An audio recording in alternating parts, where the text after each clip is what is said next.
Welcome, ladies and gentlemen, boys and girls, to Honcast here, the Honcast podcast coming at you. And boy, oh boy, do we have plenty to talk about today. Should be a lot of fun here today, and discussing Heroes of New Earth, focusing mainly on the competitive Hon scene, of course. That's what we do here on these podcasts. So with that said, excited to be here, and as you can see, I got a plethora of other co-casters here that are going to be joining me here on the podcast, and looking forward to having some good discussion and talking about some fun things from the Onslaught 2 event that just happened recently, wrapping up. We got a lot of roster changes to talk about, a lot. I mean, it's actually pretty crazy how many things are going on, and from team names changing and everything too. So a lot of fun there, kind of get you guys updated on all that. Also, some more announcements to come. We'll get to that later on in the show. Definitely some exciting stuff here. So with that said, as always, like to start things off with introductions here. We'll start with the guy on I guess that would be on my right, using my left hand over here. Webcams are weird. Snooey going to be joining us. Snooey, how's it going? Going tip-top. Like you said, lots of talk about here. I think it's going to be an interesting podcast. And, the weather outside is perfect as well. The summer weather is finally kicking in here in Sweden. Friday evening. What more can you ask for, really? There you go. That's it's actually been beautiful here too. We've been lucky with that as well. So we'll see how long it lasts. But for now, it's good. Now it's doing good. Panny down there, how's it going? All good, Reiki. Excited for this podcast. Got a lot of stuff to talk about, like you said, and a lot of competitive discussion stuff, which is always interesting to talk about. It sure is, and perhaps a Panny show will be warranted here in the near future to follow up, perhaps. Well, possibility. We'll get into that later. What you got? Also joining us at Complexity. How's it going? It's going great as always, Breaky, and of course. Couldn't resist. Had to wear the Cole jersey. Gotta represent. Beef would be proud. Yep. I know. It's good to have you on a podcast here. I don't know if you've been on a podcast before, have you? It was on, I don't know about one of these, but okay.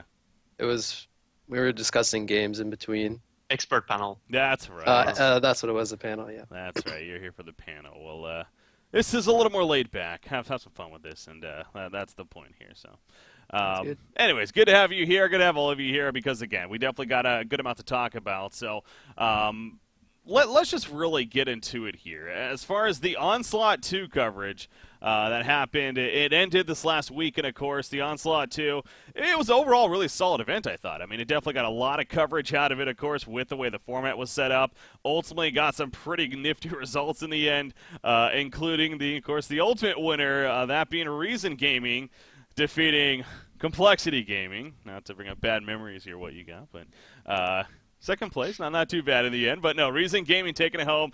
But, you say to yourself, wait a second, where was Sync? Well, they're down here. They actually got knocked out by Complexity Gaming, sure enough.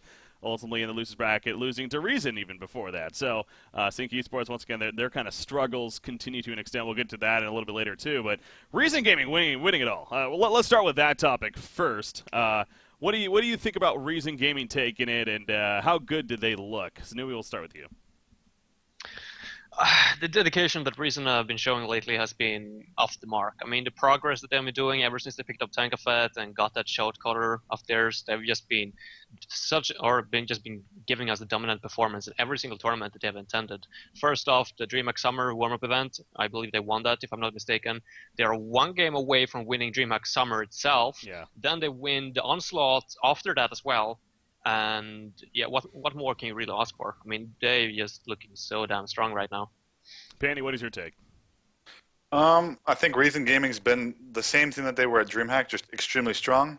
And I think that they've kept the same strength they had after DreamHack, and they've applied it to the game. I know they got extremely hyped, a lot of their players after DreamHack as well, so they were playing like crazy.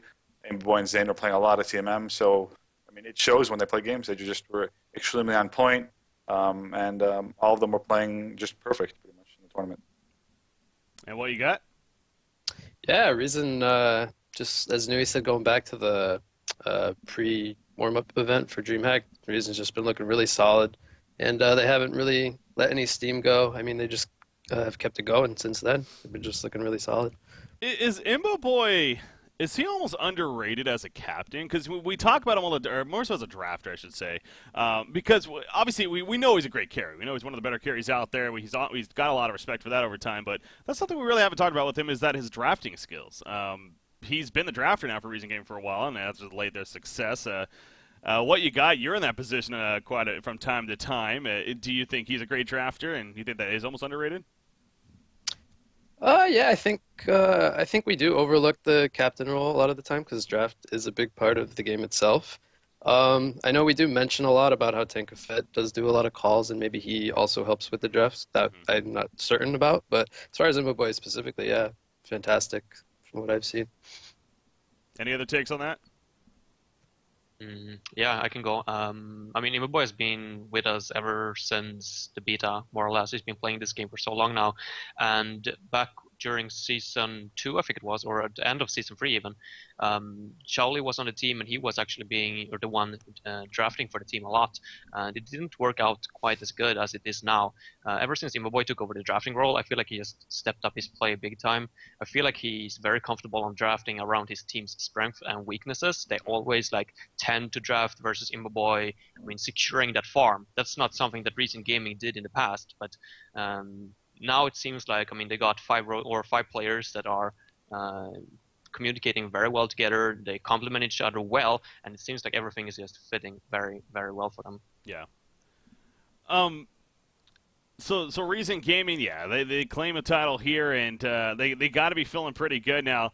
You know, it's we'll get into this later on. It is very interesting how they go from winning a pretty solid event here in the Onslaught 2, and it seems like a lot of hype moving forward to losing one of their players, and Own Me, of course. Again, we'll talk about that more later on, but in case you guys missed it, he officially announced that he's leaving Reason and joining up with what were formerly the Sync. We'll get into all of that later on. We definitely got some plans there for discussing all of that. But anyways, interesting stuff there too. So, but another team in this event that definitely shined quite a bit. Of course, you guys, what you got? Complexity Gaming looking pretty solid here as a follow-up to DreamHack. Just falling short in the end, but especially your result over Sync Esports though, and it's really interesting because you guys were up 1-0, and then they brought back in Mickey to play for the second game against you. That was fun times there. They were running with Storyfooter, of course, Sasuke, trying him out at this time. What did that kind of throw you off a little bit? The fact that they brought in Mickey, were you surprised or? To be honest, we weren't really surprised. Mickey, I think, had played with them most of the event.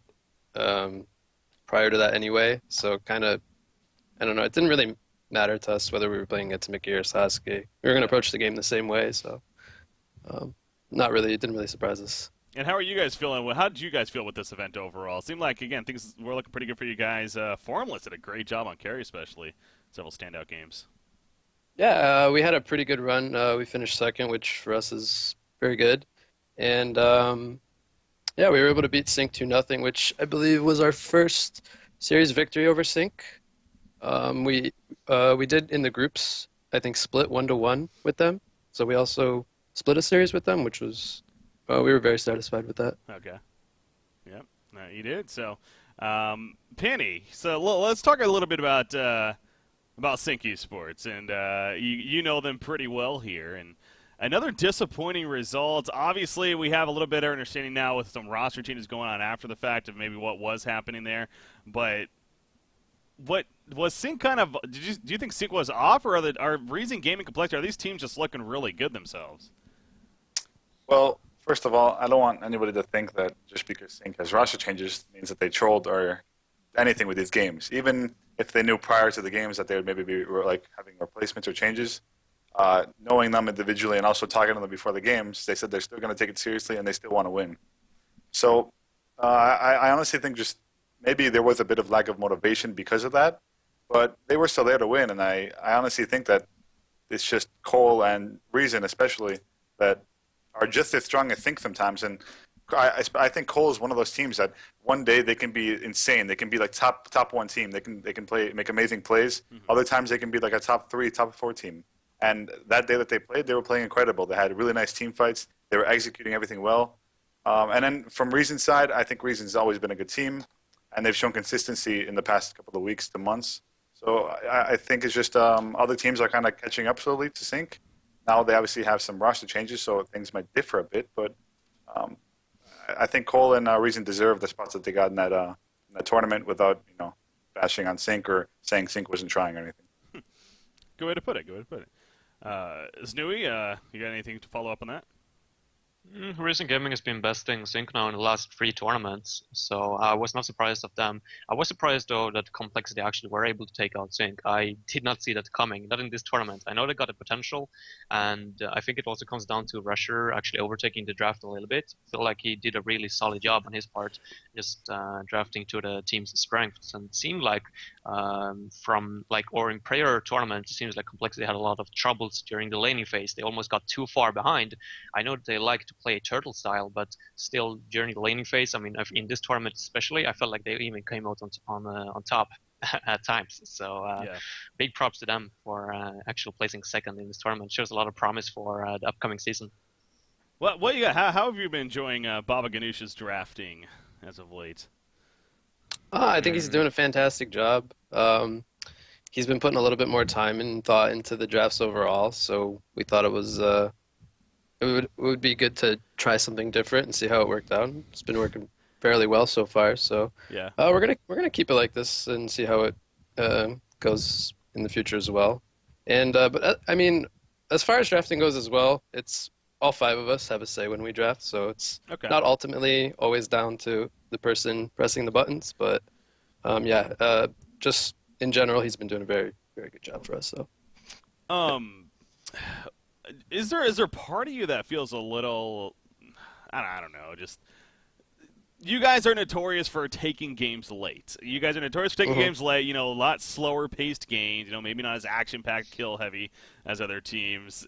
Is there part of you that almost wants to be a little bit different with that? Or are you fine with that? Are you like, we're here to win and we're gonna do what's comfortable?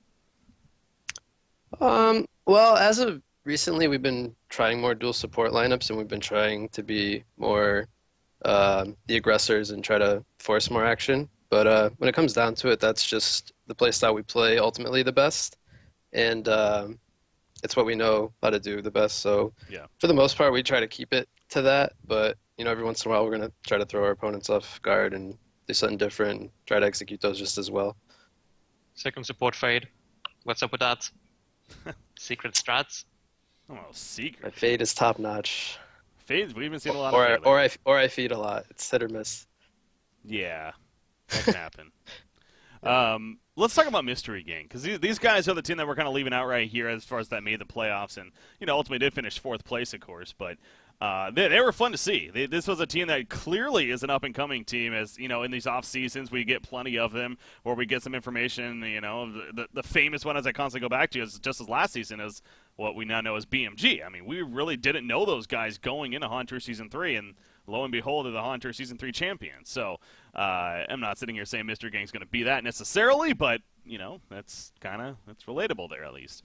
But these guys, they were fun. Ultimately finishing 4th place. But do you guys see a bright future for Mystery Gang by chance? Panny, we'll start with you on this one. Well, like any other team that has its moments, they happen to be lacking experience. So that's, I guess, the main downside of Myst. The positive side is that usually when you can place well in a tournament like this, you get extremely motivated. So I think if these guys continue to get better, they practice a lot, they TMM with each other, they think about other strategies, maybe start watching replays. I definitely think they have potential. Mm-hmm. They were extremely solid as a team together. Like I see them as a unit when I think of that team. They just they combo so well when they play with each other. So I think they're one of the teams that, if they can manage to stay as the same team, not have too many roster changes, continue playing a lot, I think that's the key to most unexperienced teams that do fall sometimes. It's just some of them get bored or they don't want to play or something like that. So I think these guys have potential. They just got to practice more, keep playing a lot more games, and stick as the same team. That's also really important. Not switching out players all the time like a lot of Hun teams. Oh yeah, no, I think that's actually been the success of a lot of these newer teams, is that if they have a roster that's very solid, that solidifies over time, their earlier stages, that'll help them pursue into the later stages. Eventually be grind it out and be that, again, BMG, that example. You got complexity here. You guys, especially in the North American region, there's constantly, it has that history of just having 10-man rosters. And complexity was one of the first teams, at least in a long time, that actually got that 5-man roster for the most part. So, anyway, sidetrack there. Snooey, what is your take on Mystery Gang? What did you see of them? Not entirely sure where to place Mystery Gang right now. The first few series they did over like the first and second day or something, they looked extremely good when they were actually playing with their 5-man roster. Mm-hmm. But ever since then, I mean, they didn't show up with their full roster. They had 1 or 2 ringers every single time, and their performance was nowhere even remotely close to what it was during the first day. So, I think it's a matter of like if they can actually maintain 5 people together. But I don't think that this team. I mean, I hyped them up quite a bit during the cast. I did by all rights. But now I think that they are just as any other team out there, more or less. There are Team Disband and what's the other one called? Shrek is Love, and like those kind of new teams that are. Exactly, Mia Ross. So I don't necessarily think that the Mystery Gang is going to be above any of these. I think that the format that was in this Onslaught tournament as well greatly benefited the new teams because they would have gotten experience from playing each and every single team, so that would help them in the upcoming season. But seeing as Mystery Gang weren't 5 people, I mean, I don't think that they can really like benefit from that experience, and I don't think the teams or the top teams are going to respect Mystery Gang as a 4th place. In the Onslaught. I think they're just going to take it as another team now. All right, well, speaking of that complexity, I mean, you had the chance to knock them out ultimately in the brackets. What did you see from them? What do you got? Well, they looked really promising in the groups, which I believe is when we played their full roster. I think we split 1-1 with them, and then I think we came out 2-0 in the playoffs. But it's really hard to judge a newer team like this because. When you're used to playing teams like Sync and Reason all the time, you know how they play, you know how they think, how they function. When you play against a newer team like Mystery Game, you don't really know what their comforts are, how aggressive or defensive they play, stuff like that. So it can kind of catch you off guard playing like a best of 2 per se.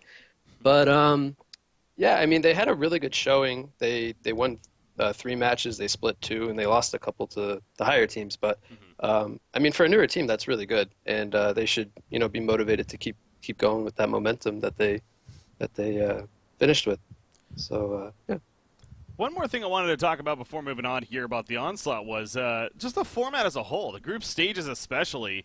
It was quite a grind. The group stages, it was a lot of matches to be played for the teams, the 8 teams that were in it, best of 2 against each team. And what did you guys think about that? Again, what you got to stay with you on this one? You got a lot of familiarity with playing in it, as did Panny. But what did you think about the format? How did you like it? Well, playing more games is always nicer, and then not having to play super long series at the same time is also really nice. So, like best of 3s, when you go 3 games, and we're Complexity, we play 1-hour games all the time, so we always take really long series. So not having to do that every time we play is really nice. But then also you get to play every team, so it's not like you play one team, you get knocked out, or you play one team, you move forward, you play another team. You get to play everybody, so it's really nice in all those regards. And I like the format. It's different. You don't always have to play best of 3 every time. So yeah. Cool. Panny, what was your take? Group stages. I think it's a really good format. Like Chris, I agree with a lot of what you got said. Just it allows you to face everybody and not be one of those tournaments that, hey, you play 1 match, you play 2 matches, you get an unlucky bracket, as some people would say, and you get knocked out. This gives lesser-known teams the opportunity to just play more games. On top of that, it gives everybody the chance to play everybody, so a bit more practice. And I think this could be definitely another possibility for the future. Just it's more of fun and also shows who the best team is at the end of the groups. Kind of, everybody get to face each other. Yeah. Yeah, I had a lot of fun covering it, that's for sure. Again, a lot of matches played, and then diversity was great too. It's fun to watch, certain teams, but at the same time, a lot of different kind of style of matches were brought to us because of these group stages. So we'll get more into that a little bit later on. But sounds like both of you guys have overall enjoyed it. Snowy, your final thoughts on that? I would definitely take group stage format over single elimination bracket any day. That I would. I think, however, that maybe splitting it into 2 groups would be a better idea for the future, simply because of the fact that if you're a new team, and you get to play, for example, versus Recent Gaming and Sync Esports, as a specific team did, and you lose the first 2 series, then you're going to be feeling a little bit down, and you're almost out of it, even when you got 5 more series to go. So on that part, of course, it's a bit unfortunate, but of course, I'm a big fan of seeing as much action as possible. So yeah, go for it. Yeah. Awesome stuff. It was a great event overall. Again, some pretty funky results, but good ones at that, and definitely had it all, entertainment value, and definitely a fun event here. So it was a good off season in that sense, as far as the Onslaught too. So props to the players and everything for providing the entertainment, and definitely taking over your share, of course, that $5,000 prize pool, something on the line there. So that was cool. All right, so that's the Onslaught that we got there as far as recapping that. Now we can get into a little more juicy stuff here. So now we can get stuff moving forward for the off-season / into a new season. Again, I say off-season, but obviously it's, there are still things going on, such as the Onslaught, but HON Tour, no doubt, it's that big event, and HON Tour Season 4 is coming up around the corner. Again, we'll get a little bit more into that here later on in the show. But before we really started diving into all that, wanted to kind of do an overview on where teams stand right now when it comes to their rosters. Because, again, it is I want to say this is probably one of the busiest off seasons we've had with a lot of these roster changes for the most part. At least, with staying within the scene, which is always good. A couple have, moved on, and that happens, of course. But I think, including a big name, of course, even announcing that he's coming back. And let's just get right into it. I've actually reached out to, ideally, I'm going to be having some guests on here.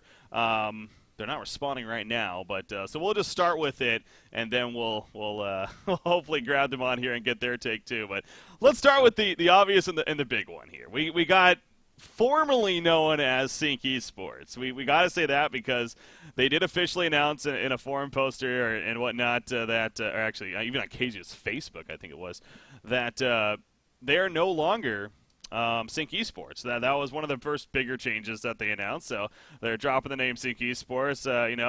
It didn't sound like it was anything too, nothing like they spied them or anything like that. It just simply they're looking for other opportunities, I guess. I got to see what the future holds. It kind of sounds like is the ordeal there. So that's kind of the first thing. Then arguably the bigger thing though is that they removed FN Meister from the team. They brought Mickey back, who apparently never officially announced that he's leaving HON. I beg to differ, but so he's back, and then they are also bringing on Own Me, aka Matthias, formerly of Reason Gaming. So their new roster is now KZu's Lapped, Insania, Mickey, and Matthias. So that's kind of the big picture right there. So starting with this new, whatever we want to call them, formerly Sync Esports team. Whew, what do we expect? First off, how surprised were you guys to hear this? Penny, we'll start with you. You probably had some inside information, I'm sure. So, was it that surprising to you? I mean, I knew like a while before, but it wasn't.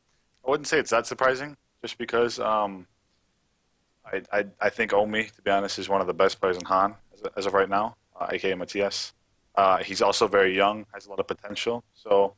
That in itself wasn't that surprising that he could get an offer or try to join a team like Sync Esports. Mickey, I mean, it's Mickey. I don't know what you can say about that. He's his own personality. He's a very good player. Everybody knows that, of course. So him returning, not the biggest surprise.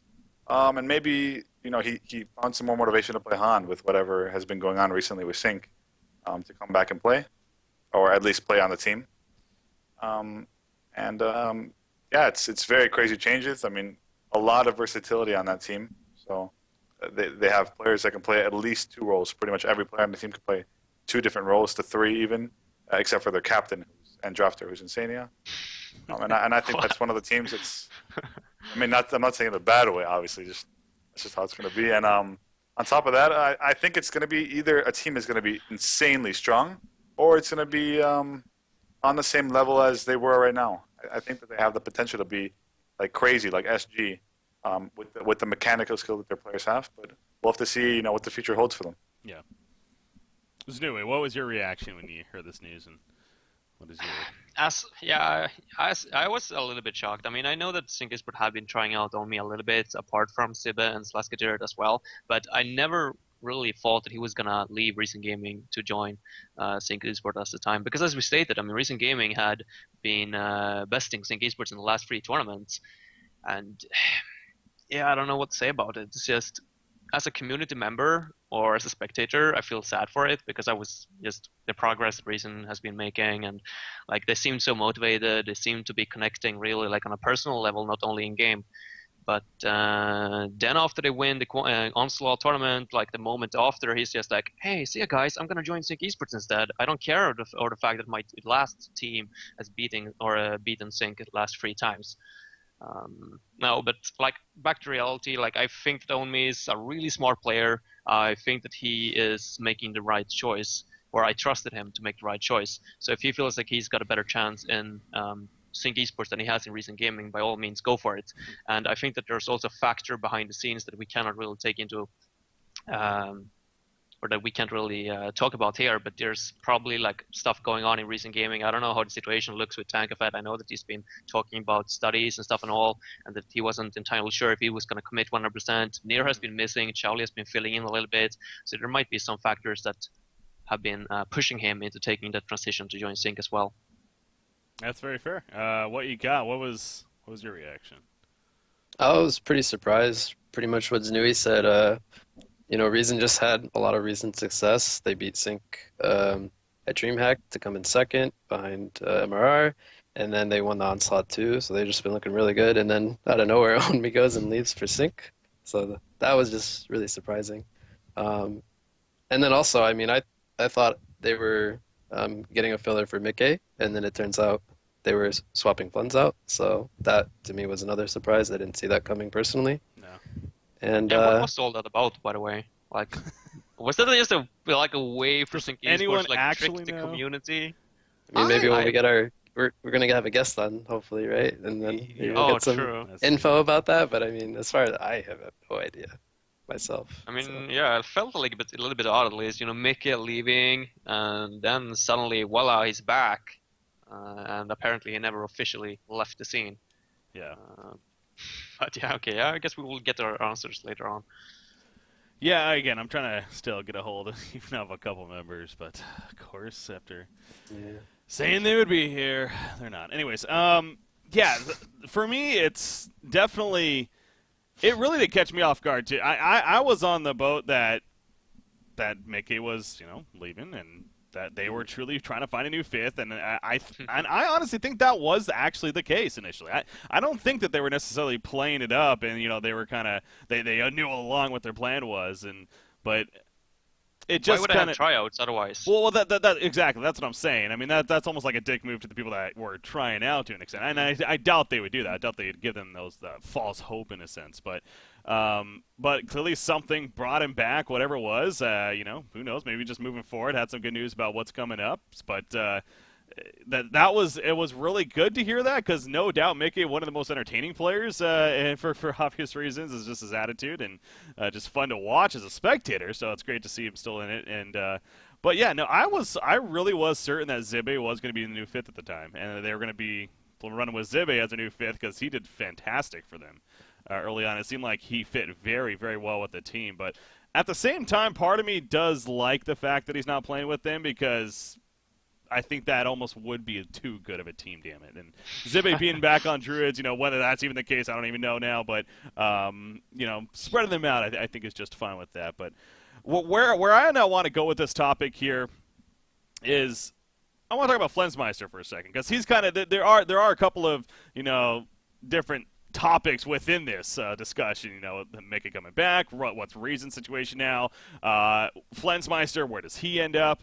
I personally want to say right off the bat, just from my personal point of view, that Flensmeister is a very, very good player. I mean, he's been on the scene for a long time now, and to sit back and say, he's the reason that Sync got third place at, or was knocked out early at the World Finals, or got third place at DreamHack, it would just, you're just lying to yourself. You're just trying to find excuses, and I don't even think Sync themselves would say that, honestly. But Flensmeister definitely is still a great player. I still figure that as long as he wants to play, he's going to be able to find a team. I will say also, part of me thinks that he also brought kind of that calmness to Sync Esports, and replacing that calmness with Onme, who's known to be a little more amped up and hype like a Mickey. I wonder if that may affect things too. But anyways, we'll start with FN Meister. What do you think about his future? Penny, we'll start with you on that. What do you think of Flens' future? Well, first of all, I want to agree with you. I think that he's a very solid player. Insanely good mechanically as well. Really smart about the game, and knows a lot of things that he's taught me a lot of things about the game that I didn't even know, especially in the sense of mechanics. Now, where Flens is going to go?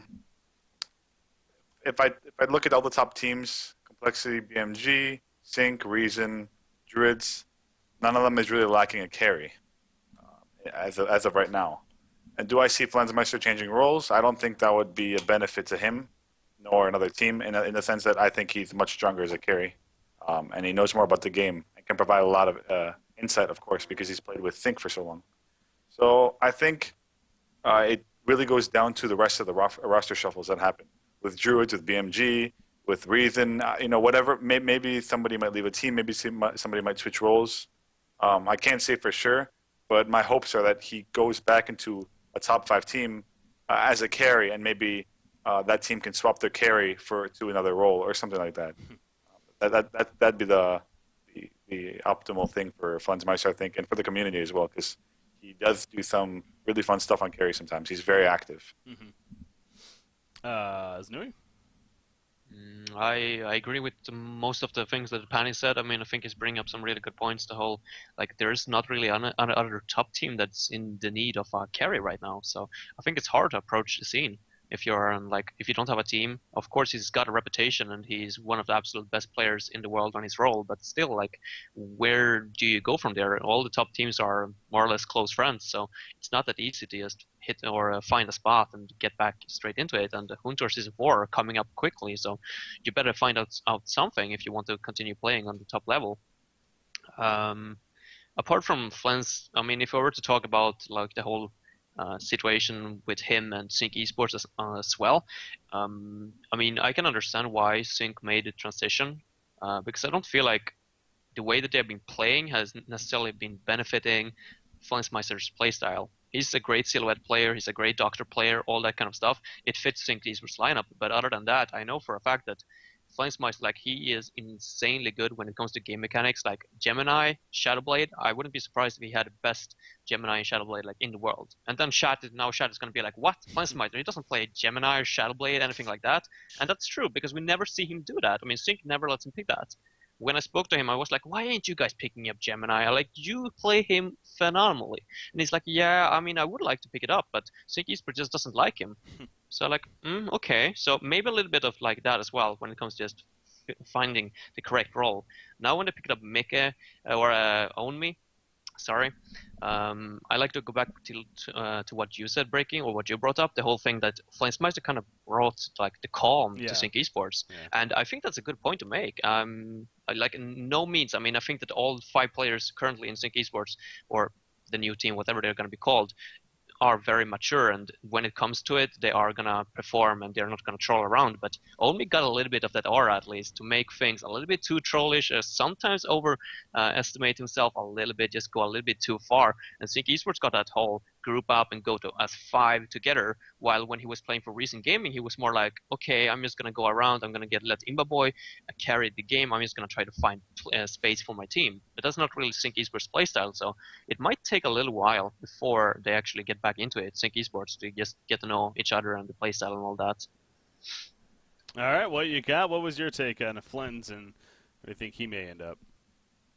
Okay, before that, Znui, you know who is a good Gemini and Shadowblade, though? I saw him. Mm-hmm. Chat, yeah. Formless.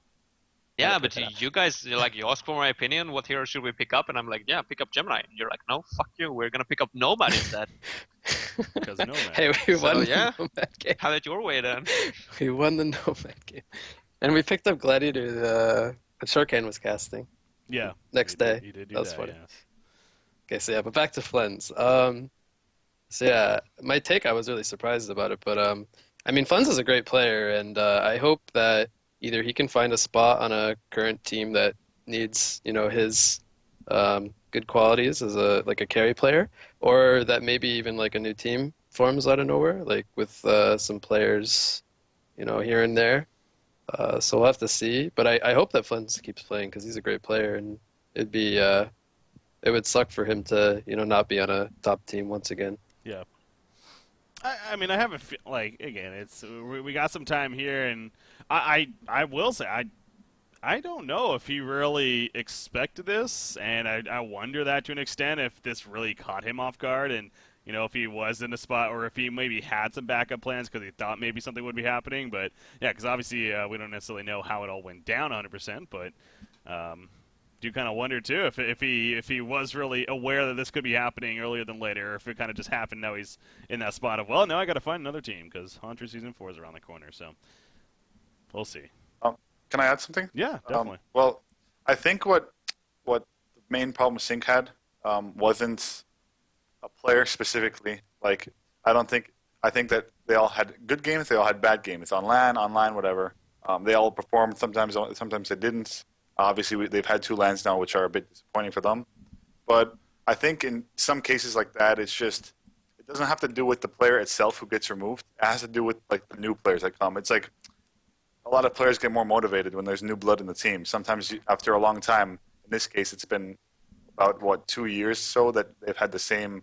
I think that Kezu, Mika, Slap have been playing together with Flens as well, and Insane was only the most recent addition to the team. So I think that at times there's lack of motivation, and getting a new player, getting new blood, having that person speak more, maybe that person gets a lot more motivation playing with Sync, like Onmi, for example. It might just motivate the other 4 players to just play even better. So I don't really necessarily think that that Flens Meister, like you said, was the biggest problem. And also going back to the calm part, he is a very calm player. I've never seen Flens Meister ever raise his voice in a competitive team or anything. In Sync, he will definitely back this statement up. He's one of the most calm players, and that's a big benefit to most teams. And then Onmi is, like you guys said, he's a bit of a troll sometimes, but at times, honestly, because I listen to a lot of Sync calls when they've been scrimming recently, and he's actually the most quiet player right now. And whether that's just because he's a new guy, but he is very quiet sometimes, and he's very kind of content on not yelling that much. He does do it on LAN, but online he's a much more calm guy than he is in person. Okay. Interesting. All right. Well, and then there's the other obvious, and I did get the chance to actually talk with Insania about this. That apparently, Mickey apparently is going to be their new carry, kind of, as you put it earlier, Panny. I mean, they all have a lot of ability to play multiple roles, but it sounds like Mickey is going to be kind of their new carry to an extent, and then Onmi is going to be their new mid player. But that doesn't 100% mean that those are absolutely going to be the roles in the end. So that's going to be interesting. Yeah, I mean, I think it goes down to heroes when it comes to playing carry and suicide. Because obviously Kezu, for example, if you think about Warbeast, would you really see Onmi or Mickey playing Warbeast? No. Kezu for sure. Yeah. If you think about Silhouette, maybe Kezu's more of a Silhouette player. I know he plays it a lot, and he plays a fantastic Silhouette. So they have the opportunity to kind of switch up roles. But Mickey on carry is pretty interesting because I don't know how that's going to go. But like you said, I think that is going to be probably what he's going to be playing the most of in games, or Kezu, whether depending on the hero. So it's something really different because these guys have been playing their own roles for so many years now. Yeah, it's going to be a really interesting change of pace here, moving forward into the new season of Haunter Season 4 with Sync Esports, of course. So. Okay, I think that gets a lot of the Sync story out of the way as far as what their deal is and where things may end up. Yeah, it's really unfortunate we weren't able to. Oh, geez, that's the wrong screen right there. There we go. That we weren't able to get any of their players on, but maybe later on in the show they'll show up and I can drain them on to again get their take on it too. But I do have another player I was actually going to ask. Just give me a second here. No, yeah. Of seeing if he was now around, year-round. Good to come on. I'm looking to bring on Probus actually from Druids here to figure out their situation. Because, this is another top-tier team, of course, that they've had some question marks themselves. You know, the whole Zibbe trying out for Sync Esports and how they felt about that personally. You know, if that's going to affect something. So that's kind of another whole topic there of what's coming up. But, okay, it looks like he actually may be good to go. That's not who we're interviewing. That's who we were going to interview, but he dodged. So Darn Dodgers. there we go. Let me get the correct one here. Okay. And also, what's happening with Kraken as well? Whether he's... Oh, there actually may be something to that? Okay. Because obviously he had a forum post or something that people were discussing at DreamHack even. Yeah. And I'm not talking about the one that he was talking about DreamHack itself, but about maybe leaving Han, going to Dota. So I don't know. I guess maybe whoever is a good Druids player, hopefully they can shed some light to it. And they're also not tagged up as Druids anymore. So I don't know if they're still sponsored. But didn't Crackle leave Druids? Well, you Would know he what? that's what I return to think. them in that case? We're going to find out. Hopefully. Something. Yo, what's up, guys? Probus, how's it going? Good. I literally just came home. Nice. Good timing here. Good Like timing. an hour ago. Walk That's great time. Walk in the door. mean Join us on the woke podcast. Good stuff. Yeah. Well, it's good to have you on. I don't know if you have been listening, but have you been listening? For the last maybe like 10 or 5 minutes, I'm not sure. Okay. I have not seen it from the start. Okay, well, I mean, that's good. We've obviously been talking about a lot of these roster situations going on, and Sync Esports has been, of course, the big topic and where they stand now and all their changes. But wanted to bring you on because I want to talk about, well, Druids, or if you guys are even still Druids, or you know what the deal is with your team now moving forward, Right. your kind of roster situation. So if you want to, I guess, just take it away. I mean, so where do you stand right now? Where does your team stand? Okay, I'm taking it away right here. Okay, so first of all, the Druids organization was mostly something we were looking for DreamHack because we wanted a place to practice before. So we are no longer going to be called Druids. Whether or not we're going to go back to Mint or whatever, we are not really sure about that. But we're not Druids anymore. So yeah, you could call us ex-Druids, I guess.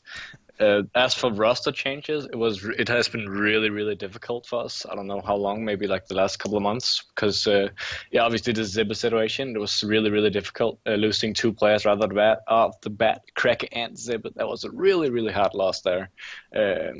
Like your Suicide and your mid player, like those 2 are pretty much the roles starting every fight. So it's so hard to play with 2 new players like that. But yeah, I mean, we also didn't really perform very well. I think in the whatever tournament we played, I don't remember what the name was. But yeah, we lost to Mystery Gang or something. But yeah, Zibbe is obviously not joining Sync, as you know, I assume. And at the moment, we're trying out Hexrin for the middle role. And he's been actually doing really, really good. So very, very positively surprised about that. He's actually really, really good at that role. Okay. So yeah, we're gonna be sticking together as of that. And I heard you were wondering what Cracker was doing. Yeah, what's the deal with Cracker? Yeah. Well, there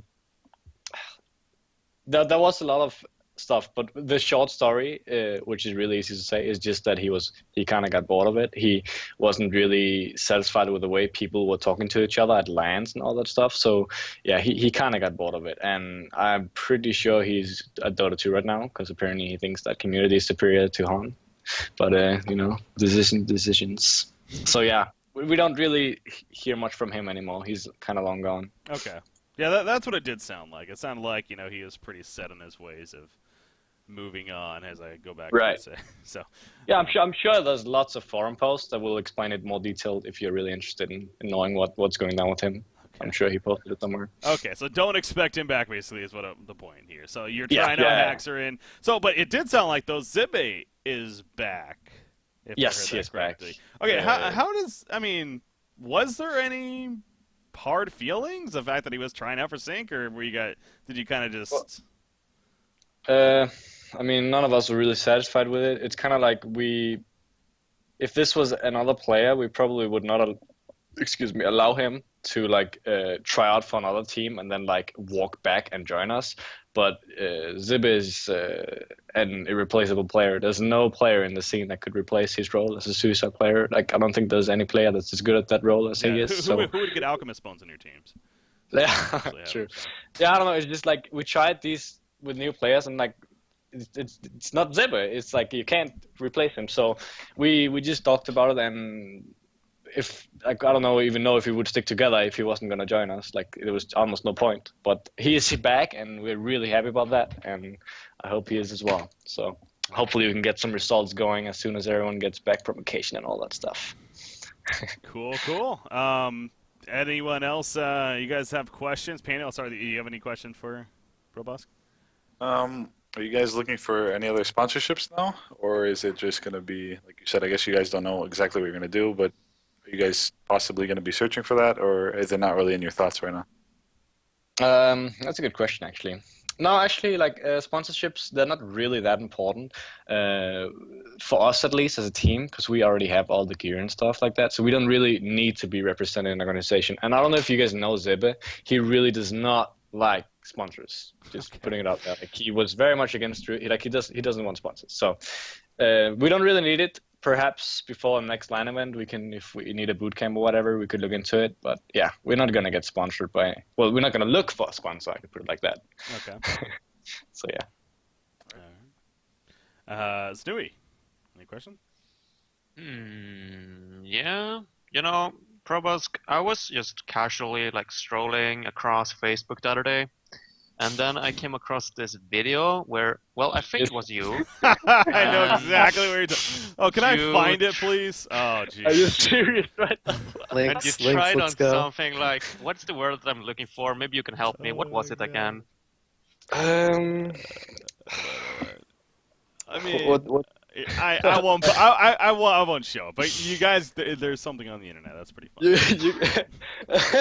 I mean, everyone can watch it. I don't care. It's fine. First, I want to see Alright.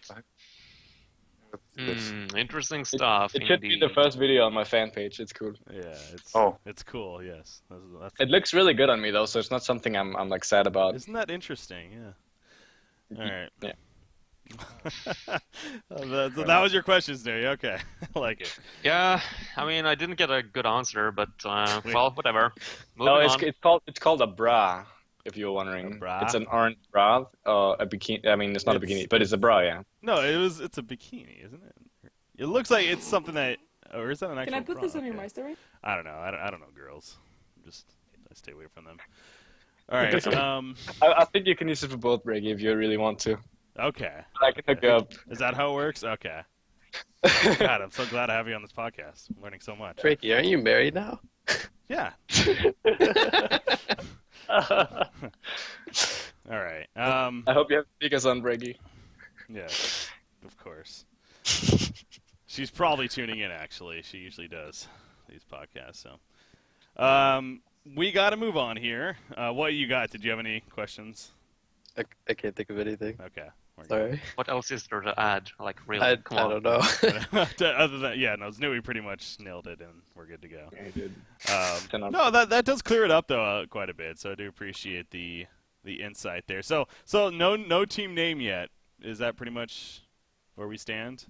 Well, I mean, we're gonna try and get Minty Fresh back, but you know, it's not for sure. So maybe some other people have that clan name or whatever. We're gonna look into that when Hunter starts and all that. Yes. So yeah, it's not just that easy. Like a lot of clan names are taken already, so we gotta look into that. You know.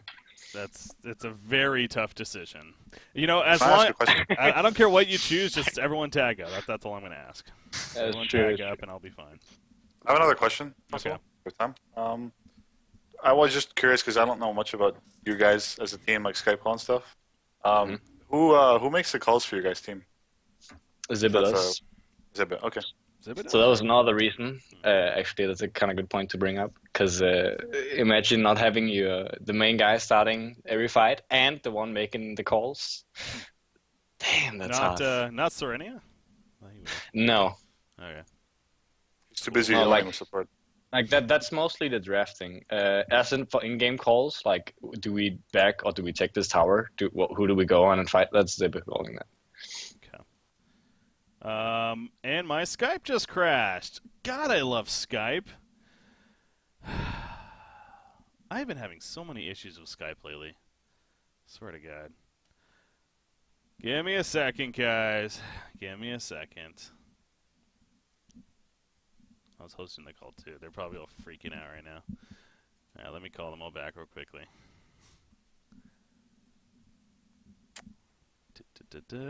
Hello. Hello. Hey, yeah, my Skype just totally crashed. All right. I think it's only me here. Yeah, they'll be joining back here in a second, I assume. Anywho. There we go. GG Skype. Good interview with Busk. I think he answered a lot of questions. Yeah, no, that was awesome. Where? That was that definitely helped a little bit because even us, we're not really sure it's where things stand. So that definitely provided some good insight there. The only thing that's really cool. The only thing that I could see going wrong with that team is maybe too many like all-stars, like not all-stars, but too many very known like players, like personalities. But yeah. that also, because people were also saying the same thing about Sync. Yeah. How they have Omi and Mikke, but I feel like Omi and Mikke are not like they're not very big personalities in the sense of they're not like they're not the type of people that would be like, well, I'm blah blah blah blah blah. I'm like they're not very like known by the community, but they're very insanely good players. Well, Mikke is. Omi is a bit more on the low side. So. Mm-hmm. While Druids has Busk, Zibba, and Hax, who are all incredibly good players and all very vocal players as well.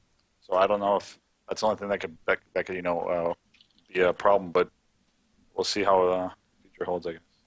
Yeah, that was actually one of the things that I thought about too with Haxer in specific. It's like, the Zibbe Probus situation. We had brought up several times how they're both kind of that carry role, and it seems like they both like to try to take over the games themselves to an extent. And you throw Haxer in there now, that it's like he has that history of being a hard carry player, of course, and wanting to do that. So.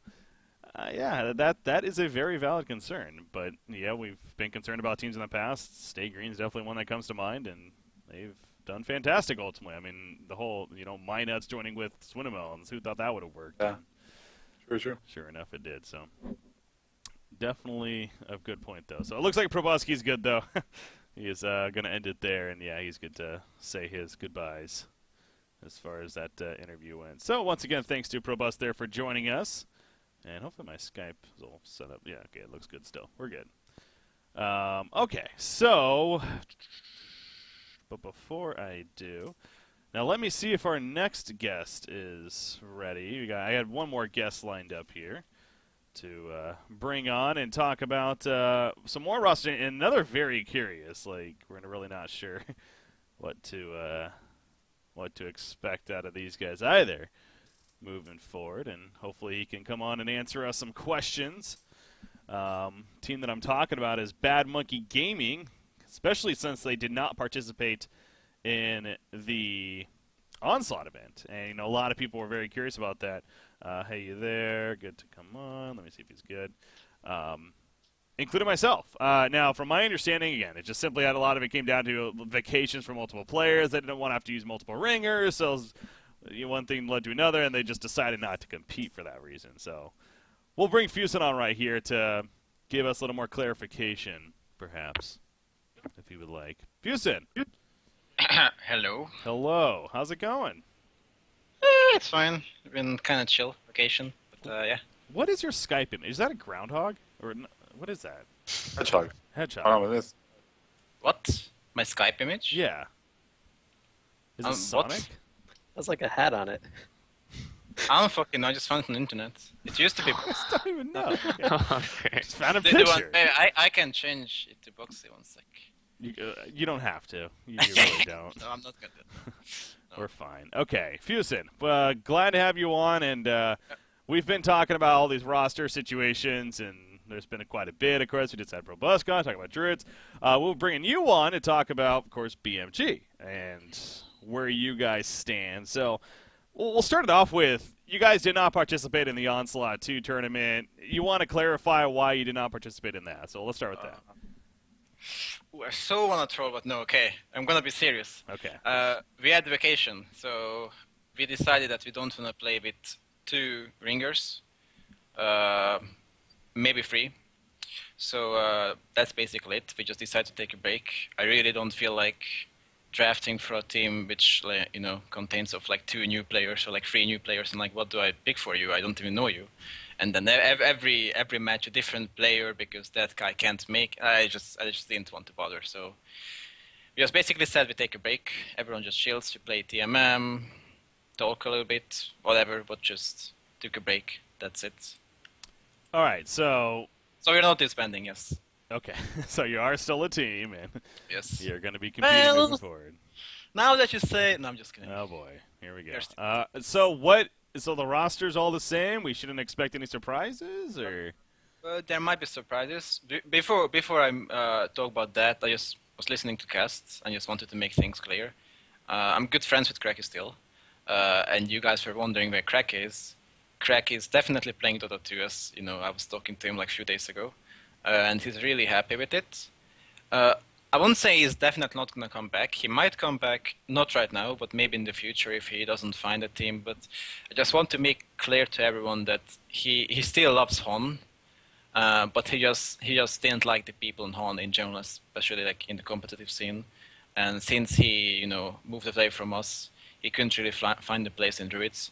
So he just went to Dota 2 because he's also good friends with Hansken and those people, and that's it. Okay. Just small shout out to Cracker, whatever. Just wanted to make a thing because I know chat was wondering as well. I was like, well, I can clear things up because apparently Druids doesn't know because they don't talk to him, but I do. So that's it. About my team. So I know a lot of people were wondering, and I was kind of fooling people around that we are disbanding or whatever. So I already said that we had vacation. BMG will definitely play Hunter Season 4. And we are not disbanding. We might change roster or we might swap roles. One of those or maybe 2 of those. We'll see. So to explain it, so basically after we picked up Make and Boxer transitioned into the mid role, BMG became a very different team, and we had to find a different playstyle. And we slowly adopted, but the playstyle we found was not really fitting Root.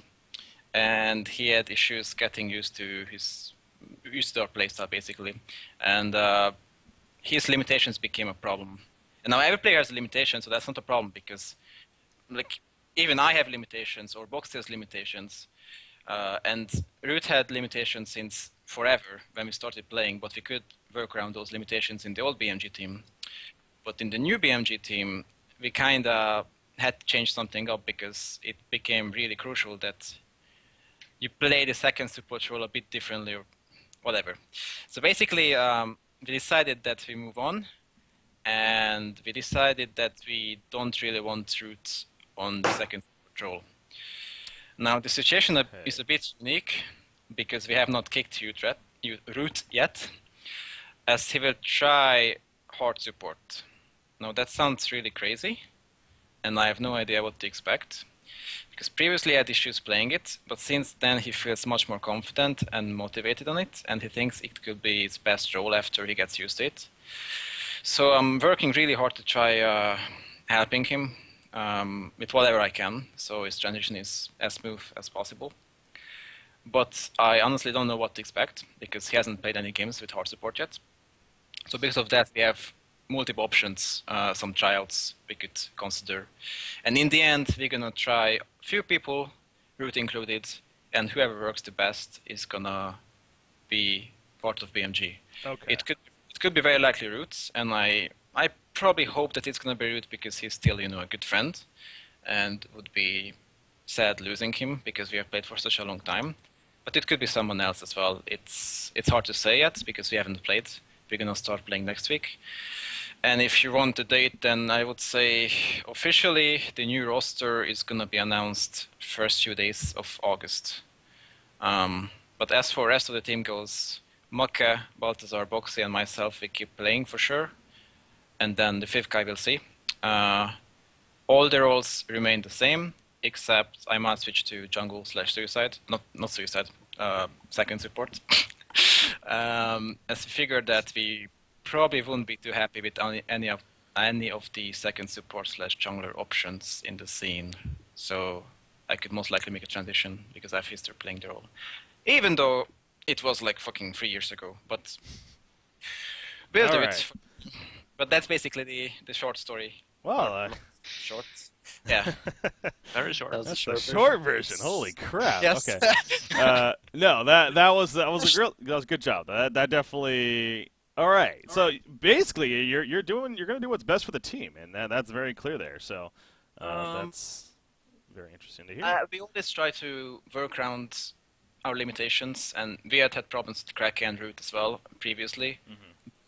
We could just work around those limitations and make it work, although it wasn't easy. But since Make joined, and the biggest thing is that Boxy became mid, and it could have been my fault because it was my idea, and I didn't think about it too much. I just said it was going to be a good idea, and I think it's still a good idea. But it completely changed our playstyle and how we should play. And I realized that as a good captain, and I started changing up our playstyle and thinking how we should play. And we kind of found our way of playing, but that playstyle doesn't fit Root. And that's what I was not thinking about originally when we made the decision of letting Boxy mid. So it sucks.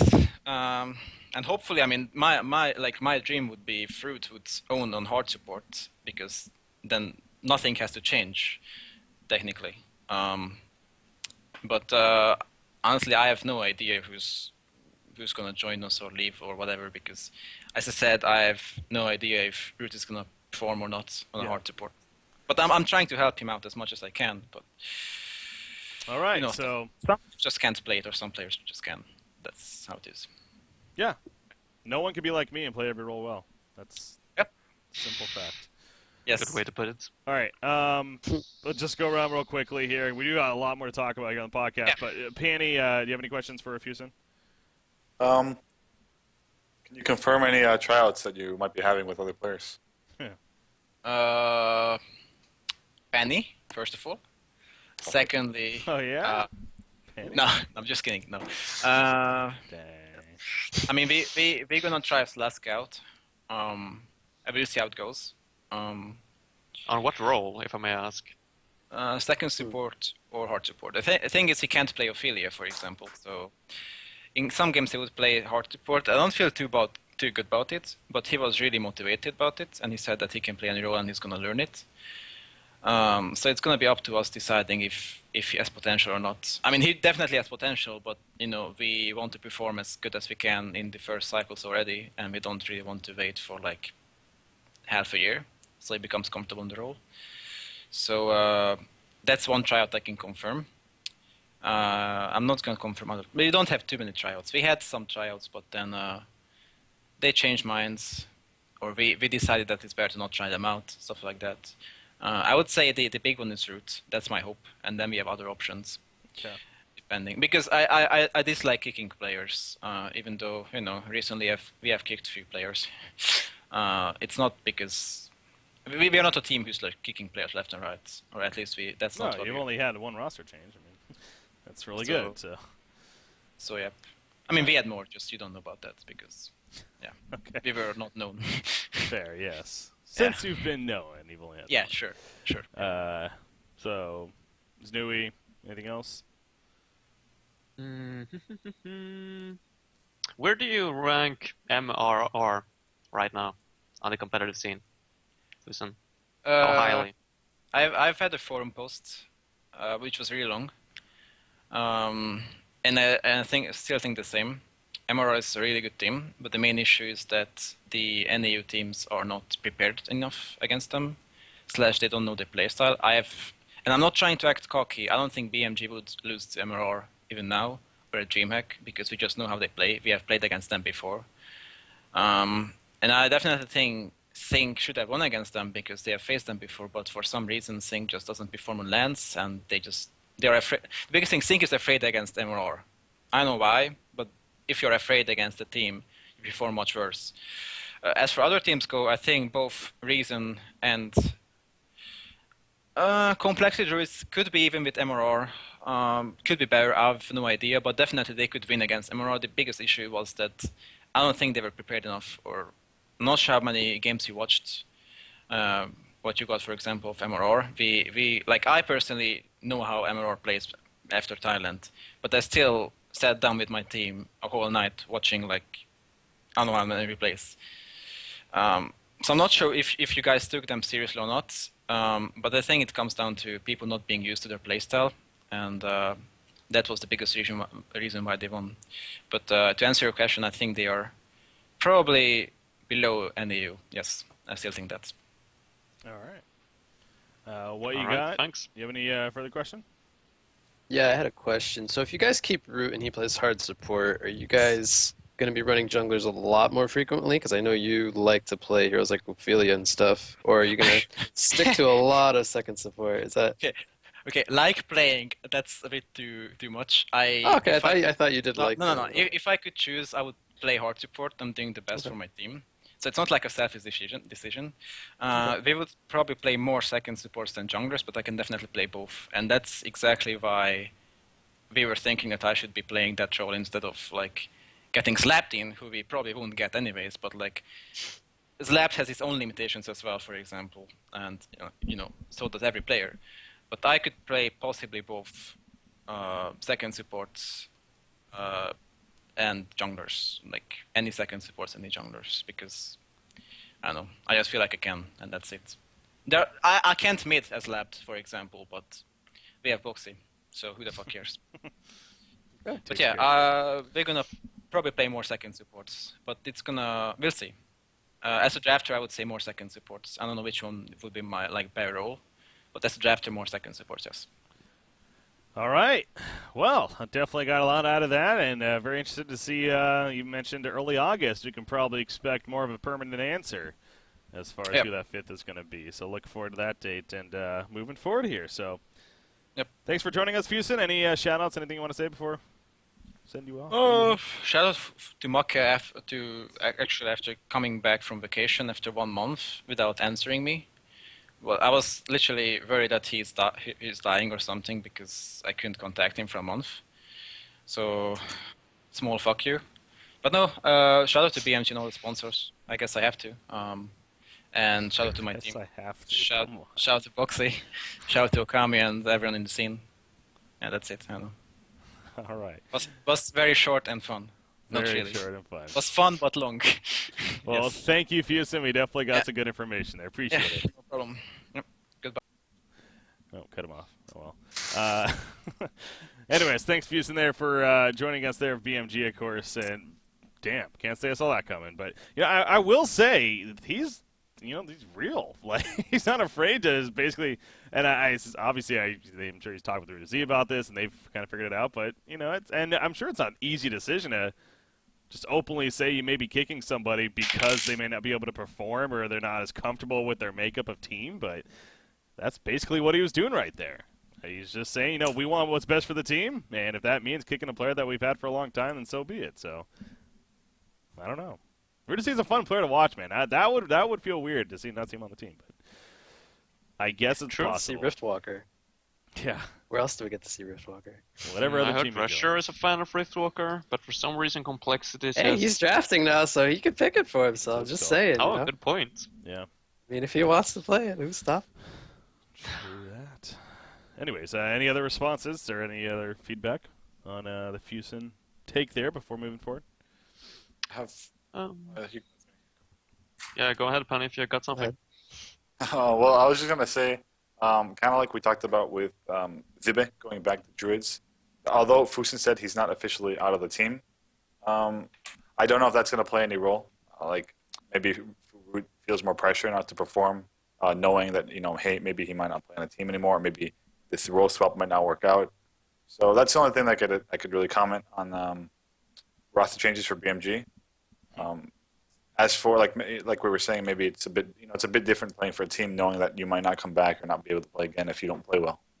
Yeah, that does mess with your head a bit sometimes. So that, and then as for the tryouts, I don't know who they're going to be trying out. He did confirm that Slaske, who is a mid player, is going to be trying out, and that's a bit interesting because he's going to be on a different role. I don't see that as the best option because I think that Slaske is a really great mid player, and I think he should utilize that more. But right now, if you're looking to get in the top team, you gotta make some sacrifices. So, good luck to him if he tries out, and good luck to BMG with whatever they choose to do with the roster.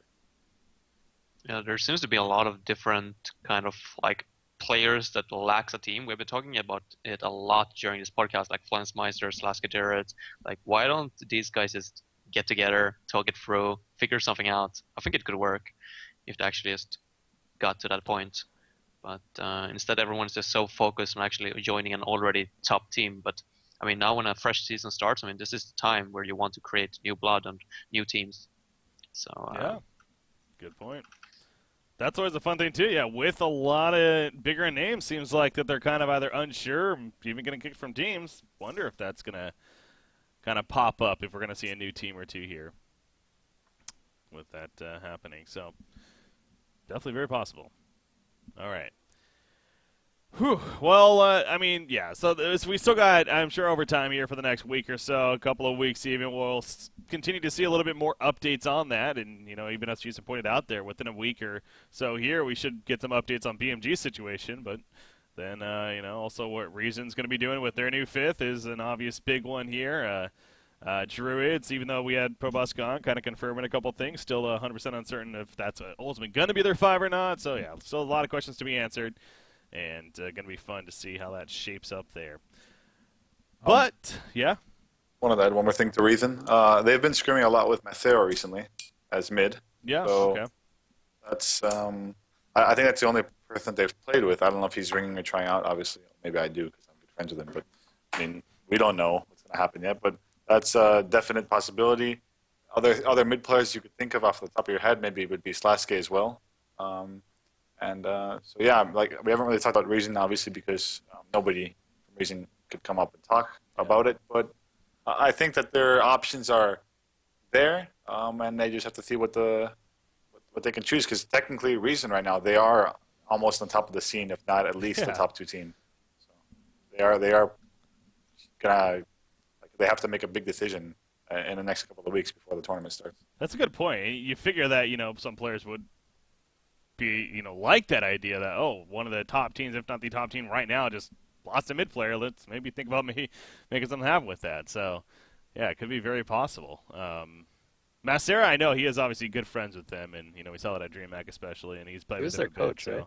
He was their coach at DreamHack. Put me in, coach. Yeah, he was that guy. He was that guy. But yeah, we'll see. If Macera doesn't come to me as a mid player, I thought he was more of a support player, to be honest. He actually used to always play mid, but had to transition to second support because he played with the Team Grief. I think that was the team that he played second support in for a while. So, but before that, he was a primary mid player. He actually did play with Reason about a year and a half ago as mid for about a couple months as well. Gotcha. Back when Saint was playing as well. Yeah, he's been their 6th player almost for quite some time now, so he's definitely familiar with Reason, their scrimming and tournaments and all that kind of stuff. So I wouldn't be too surprised if that's the final player addition to Reason Gaming. I do, however, agree that he's been playing a lot of secondary support, but there's also true that there's a lot of initiation when it comes to that secondary support role, like Fade, Behemoth. That's the kind of heroes. So mid and secondary support is in a way a little bit similar. We've seen it when Sync is playing as well, and Reason now lately, that for example Mikke is playing the secondary support when Sync goes for tri-lanes. So I think that those two roles are quite close to each other in a way, so it should probably work out. All right. So all that, we definitely got some big stuff to talk about here, though, so going to get this moving. But, yeah, again, we're going to have some more updates over time here, and there'll be plenty to come, I'm sure. Perhaps another podcast will warrant that here in the near future once again. But to keep things moving here, all right, so it is official. Han Tour Season 4 obviously is happening. I mean, we've known that now for a while. That's not necessarily the announcement, but well, you know what? I got a video here. I'll just go ahead and show that instead to better explain. So it's about a 2-minute video here. So for you guys on Skype won't be able to hear it, but if you tune into the stream, you will. But anyways, I'm gonna play this video here. Meet you guys, but we'll come back and we'll talk about it when I do. So here you go, guys. Haunter Season 4 officially announced. Here you are.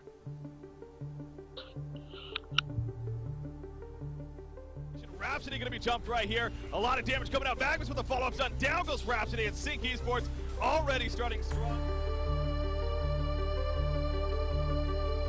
Doesn't get sucked in. The whole team is here, but they don't have a lot of AoE damage. Puppet Master, though, he's pending in the auto attacks. Now he's going for Dr. Pulsar. The finish on Decapitate and finish him off. Silhouette's going to start getting away. And actually, Bad Monkey Gaming is forcing the back right now. The taunt on his Silhouette, that's the real one. He cannot pour it out, I don't believe. There's the kill on a Silhouette. Balthazar gets credit.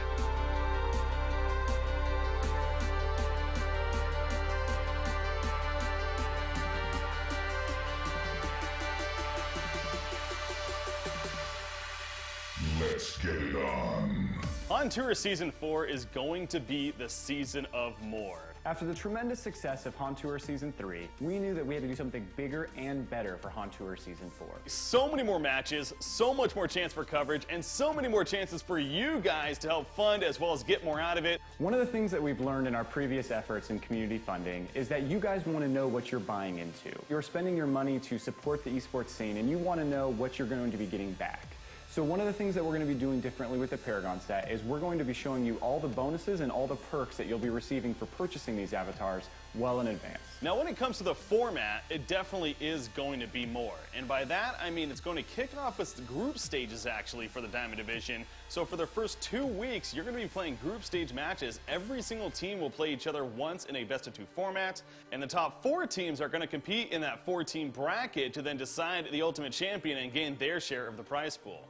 One of the other unique things about the format this season is relegation matches that we're bringing to the table. Now, by relegation matches, I mean the bottom 2 teams from the Diamond Division of each cycle, they're going to have to play the top 2 teams of the Gold Division to determine which 2 teams ultimately will go to Diamond. So you're going to have to fight to stay alive in Diamond Division, but now you do get a shot at it. The competition right now in Heroes of Newerth is as tight as it's ever been. I can't wait for it to kick off.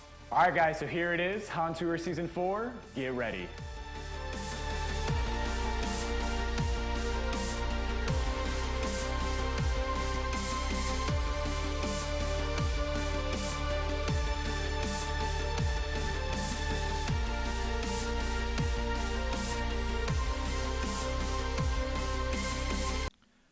All right, there we are. There we are. The kind of our official hype video to an extent of Hontour Season 4. Looking forward to that. Starting here, because as you can see, the qualifiers kicking off August 1st. I believe we already knew that by now, but to also kind of give you an idea, mix of the format, and now that's definitely a little bit different this season going into it, but also the Paragon avatar set and what that means for Han Esports and how that's going to fund and everything. And in fact, I will have another video to show here in just a second that helps explain the Paragon set a little bit more even. But first things first, I want to, get your guys' reactions. I don't know if we actually just released that video. Like, it was actually even supposed to go, but anyways, it just got released here within the last half hour or so, so I don't even know if you guys had seen it yet, but what do you guys think? I mean, the format's definitely the biggest thing. We'll break that down a little bit more here, but initial reactions? Hontour Season 4? I like the format. I do. I mean, there's going to be a lot of games. I'm still curious, though, like, how is it going to be played out? Is it, are all teams going to be playing at the same time? Like, at Saturday, Sunday? Okay, so I don't necessarily have a full breakdown of the schedule in front of me, to be honest. As far as that's concerned, I don't know if they would all be playing at the same time. I want to say at least 2 different matches, if not 3, will be happening at the same time, but I'm not 100% sure on that. But there is actually a good article right here that it's on Hontour.com. It's actually the first article. And by the way, if you go to Hontour.com, you probably notice it looks a little bit different at least. So some solid updates there, and even more to come moving forward. But this graphic right here that I'm looking at helps break down the format a little bit better as well. So again, as far as the schedule, I'm not 100% sure, but the format itself, though, I mean, the group stages, it's gonna I do know the group stages will last 2 weeks, and the brackets will be that 3rd week that it takes place. And right now, the dates it's set for Tuesday, Thursday, Saturday, Sunday matches is how it's going to be looking. The group stages will be on Tuesday and Thursday, the first, and then the same thing with the brackets as well. So it's going to be 4 days a week, pretty much, as far as matches and coverage and everything. So, hence the Onslaught, kind of a trial / preview to Hontour Season 4, pretty much in the end. So, as players, I mean, what you got? What do you think? What do you think about the format? And The format looks pretty good. I'm just excited for new season to start, and a lot of games. It's gonna be awesome as always. So yeah, just excited. All right, Penny, what's your take? I agree. I think the only thing that people were kind of complaining about last season was some teams didn't get to play enough games. So this way, everybody gets to play a lot of games. You get to play against pretty much every team in the group that you're in. So I'm excited. I think it's going to be extremely competitive, and I think this is going to make the scene much more close and competitive with each other. Yeah, I think it's really good shape for upcoming teams as well, so they get a lot of experience playing versus every team. So in that way, I like it. I also like the fact with the relegation matches. That was always one of my concerns during the previous seasons. That like, even when you play like 7th, 8th place in Diamond, you felt like you were better than the teams in Gold, and you didn't deserve to go down. So with this new change, that's not going to be happening anymore. You're going to have a chance to like keep your or get another fighting chance, so to say, to stick it to Diamond even the next cycle. So yeah, big fan of that one.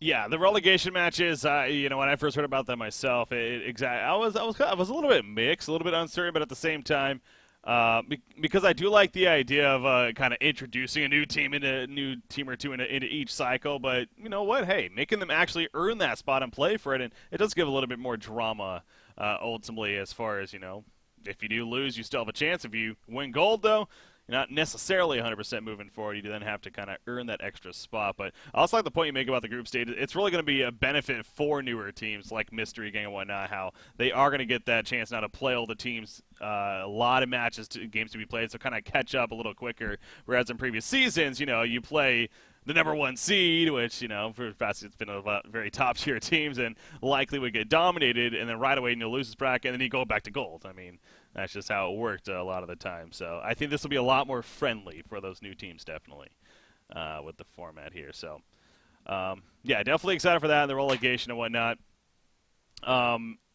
And again, it is 8 cycles, and also another kind of, this is not necessarily at the top tier division, but this affects everyone as a whole. There are only 3 divisions now. It's actually silver, gold, and diamond. There is no more bronze division. That was taken away, and that was to kind of help compact, ultimately the competition, especially at the lower levels in the amateur divisions there. So to clarify that as well, moving forward. So the qualifiers that do begin August 1st, that'll help break down to whether or not you make diamond, gold, or silver.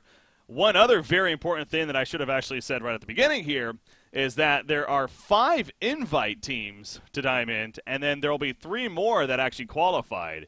And so to officially announce here on Honcast as well, the 5 invited teams that are going to be in Diamond Division Cycle 1 are, well, formerly Sync Esports, whatever they turn out to be. We got Complexity, so what you got, congratulations. I know you knew. Hey. We got, of course, Reason Gaming, going to be going in there, Druids, and Bad Monkey Gaming. So those are the 5 teams on the list here that are getting the direct seed and the direct invite into Cycle 1. The other 3 spots, they're open. They're open to the qualifiers, and the teams will have to earn again. That kicks off on August 1st. So, what you got? You're in Diamond from the beginning, and you get a lot of matches to be played in the group stages. Is you feel like you guys are in a good spot to compete pretty well here in Hunter, starting off right away? Definitely. Yeah, we've been playing fairly well as of recently, and I think we're a top 3 team right now, so definitely excited and can't wait for Season 4 to start. Joke. Dang. Oh, come on. No, I got faith in you guys. You guys have been looking really good lately. So, yeah. Yeah. I also want to, again, I kind of hype of something I can't really say too much about, but they're actually, as far as the viewers go and everything, there hopefully will be something too that'll help enrich your viewing experience and want to watch the matches and everything coming up in the near future as well. So just to kind of a mini hype there as far as what you expect. So take that as you will. Yeah, no, it's gonna be fun, man, if it all works out.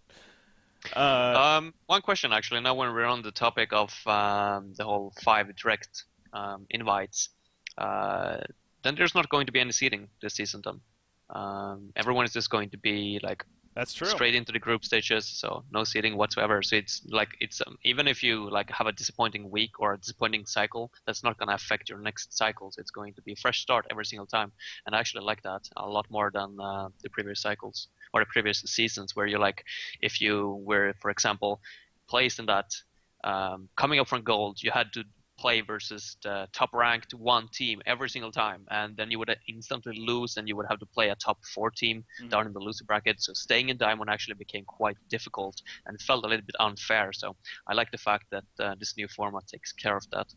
Yeah.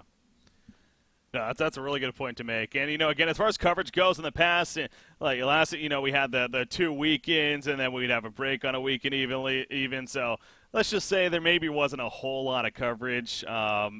Completely different this season, man. I mean, again, 4 days a week really going to be coming at you here on Honcast, and so a lot of matches to be had as far as competition goes. And I really am excited for it. This definitely should be a fun season. And again, the competition right now definitely is very, very close, at least at the beginning here. We'll see how that maybe changes moving forward, but I know it's going to be fun. So now, another thing about Haunter Season 4 is this Paragon set. So, again, people by now are pretty familiar with the idea of community funding and Ursa Core we did for Haunter Season 3. For anyone that would remember that, of course, is it actually generated quite a bit of money. I mean, you really can't overstep that as far as, or overspeak that, how much it really generated. Every single prize pool was a base of $87.50, just like it is this season for each cycle. However, we had cycles last season that even got up to $30,000, usually in that $20,000 range or so. I mean, that's quite the increase, and that's every cycle, so for each of the 8 cycles. The Paragon, however, this season, let's just say there's some hype around it, ideally, a win-win for everyone once again, where not only you guys at home, you get the badass avatars and some upgrades, which you'll see in just a second what I'm talking about, but also possibly more money towards the Han Esports and the funding of the prize pools and both the cycles and the Ultimate World Finals, of course, and whatnot. So let me just show the video here, and then we can kind of start breaking that down now as far as what to expect with the Paragon set. So here we go. It's about another 2 minutes here. Another video coming for you guys. Stay tuned.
Bloodstone is yours, warrior.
All right, there we go.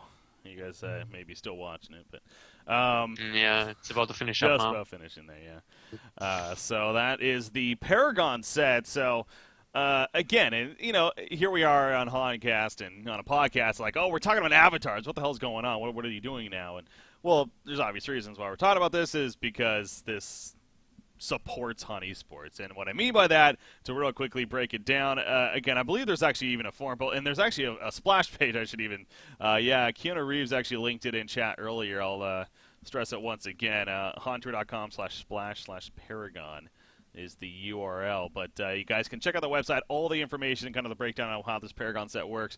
So again, it's very similar to Ursa Core last year, or last season, to where 25% of the price, or 25% of the money that gets towards or earned towards in this case the Paragon, will go towards the prize pool for each of the cycles coming up. 20% towards the cycle, 5% towards the World Finals. Again, just like the Ursa Core last season. But something you noticed there was that there's those upgrades that I was talking about. Every single Paragon avatar will have 4 upgrades, one to each of the abilities. And then the bonus upgrade, which, as you saw, was the Carnage counter, as we're calling it, where it keeps track of the amount of kills you get on your avatar, and it pops up with a circle below you when you do get a kill, or an assist, by the way. It's a kill or an assist with it, and it'll pop up below, say the number, and, this is very similar to, of course, CSGO has the stat tracking system with a lot of their weapons and whatnot. So the similar idea, basically, is what it comes down to. So it's really cool. I'm honestly actually really pumped about that, and can't wait for even more of the avatars to come out because of that. But again, that's where it's a win-win, because you get that, and ultimately that part of that prize pool, or part of that money, goes towards the prize pools of the cycles. Now, again, specifically how it breaks down, they will be available in Plinko, starting with this Paragon Empath. She comes out on Tuesday, I believe it is, starting to be available in Plinko, and there will be a Paragon chest. Now, if you get that Paragon chest, you'll get the avatar.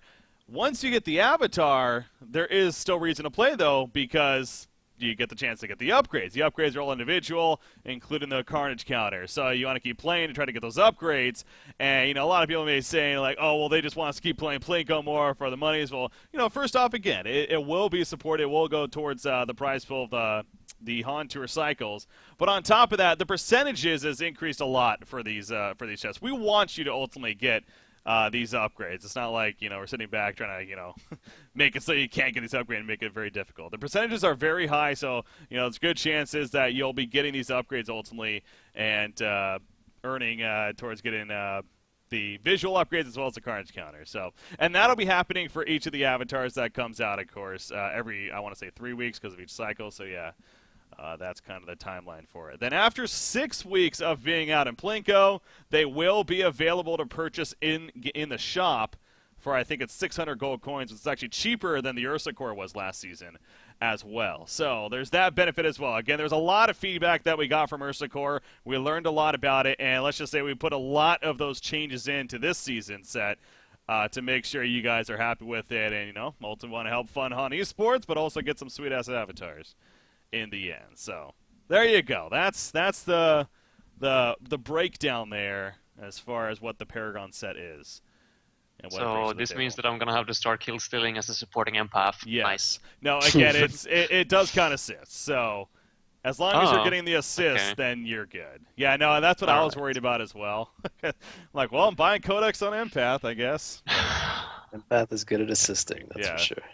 So, as long as you're getting kills or assists, you will be adding up on those numbers there, the Carnage counter. So, I mean, what do you guys think? The Carnage counter, and you guys excited for that, or? Yeah, sounds good. Since we're talking about the upgrades and all, does this mean that you already got the new fancy name color breaking? I mean, it seems a little bit unfair to me. Is it? But, I mean, that was just an SBT, to be fair. So I'm just kidding. I don't actually have it in retail. It looked good, at least. That's the main point here that I'm trying to make. So yeah, excited about it. I think it looks cool. That courier, the courier looked really cool. That's actually the bonus I'm actually kind of most excited for. That courier's badass. Yeah. Anything else to add, Panny? No, I think it's a really good way to reward reviewers, like you were saying, and people who want to support Han. It's just a overall good way, and it's I actually like the kill counter thing. It's pretty fun. Like you said, it kind of compares to CS:GO where they have the stat track, and I think it's pretty interesting. I think it's going to motivate more people to play the same hero over and over instead of just randoming random heroes and griefing TMM. Yeah. They'll actually play normal heroes now. There's going to be a lot of empath in the first 3 weeks. Hopefully, yeah. That's actually really good. That's not something that I really thought about, but the first 3 weeks, there's going to be people using that empath avatar. Hey, a lot of support. As long as they play that Is support. the kill count visible for other players than yourself? Absolutely. Okay. Yeah. Oh, that's pretty sweet. That's kind of the benefit, I think, over like a CS:GO where, they would have to like pick up your gun or whatever. Where it shows to everyone, the enemies and your teammates and you. So, nifty addition. All right, there. cool. Yeah, and that website though, again, that helps explain a little more, and what to expect in the future as far as more of the Paragon avatars, and again, the whole breakdown is what it means. So yeah, no, it's going to be fun, guys. And again, this really is so as you can see, there's definitely some bigger changes we made for the season from the Paragon set to the format of Haunter Season 4 and the amount of coverage we're going to be doing. I would hope by now it's pretty obvious that we are still very invested in Heroes of New Earth and even the competitive scene as far as Frostburn Studios is concerned. I think it's hard to not argue that at this point, or to argue that, I guess. But anyways, yeah, so that's Haunter Season 4 coming up here. Cycle 1, by the way, officially starts August 22nd. So we got the qualifiers on the 1st. You don't have to worry about that while you got, of course. But Panny, what is your situation, Panny? What are you doing?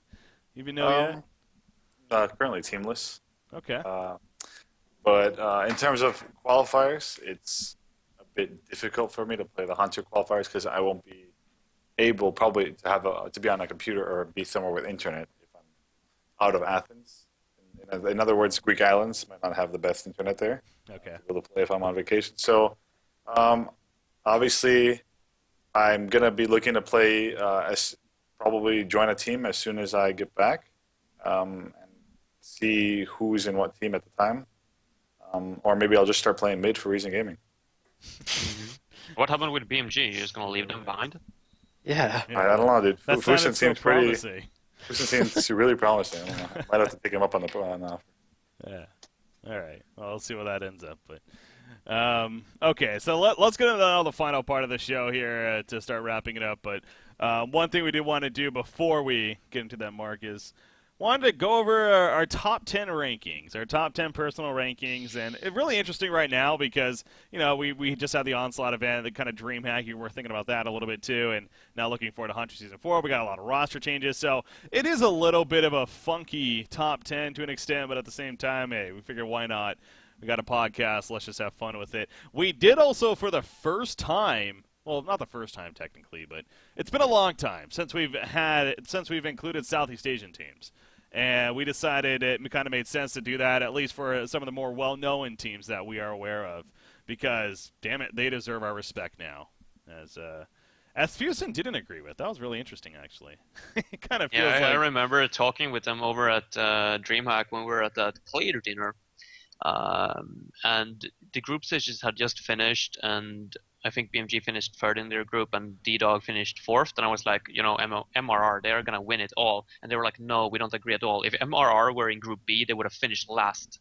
And I was like, what? Are you kidding me? Like, how can you not have more respect for these guys? They played. Paying? Yeah, I don't get it. Like, they were playing out of their minds throughout the entire tournament. I'm just so impressed with them. And on my list, they are top 1. So let's get into that since you're okay. Since you're talking here, anyway, I'll pull up your list here. Nice. So here we go. As you said, you should have taken my last. I don't want to think about it because I'm the only one. No, you can't do that. You have to actually go with it now.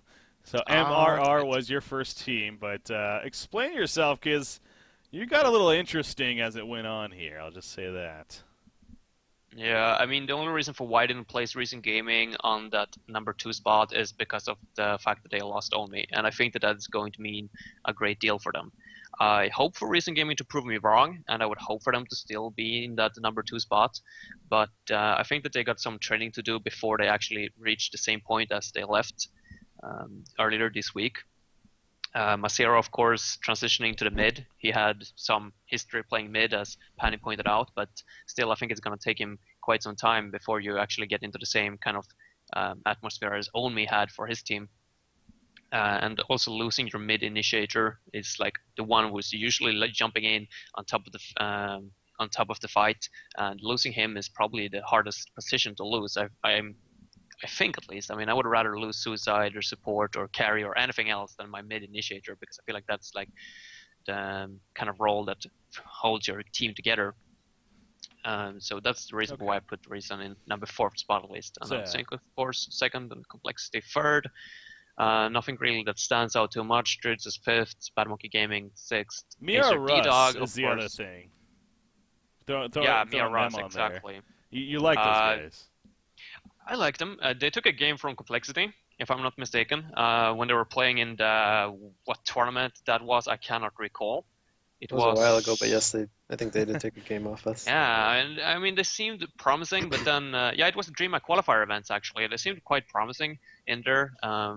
But then they made some roster changes or something, or their captain left for another team because he felt like they had a better chance at making it to DreamHack or something, and they just collapsed. But now they seem to be back once again, so I felt like that 10th spot was well deserved for them. All right. That's about it. Team disband. See, that's the other thing. It's like we don't even know. Kind of a couple of these teams not even sure about the names and everything in the roster. So, but yeah.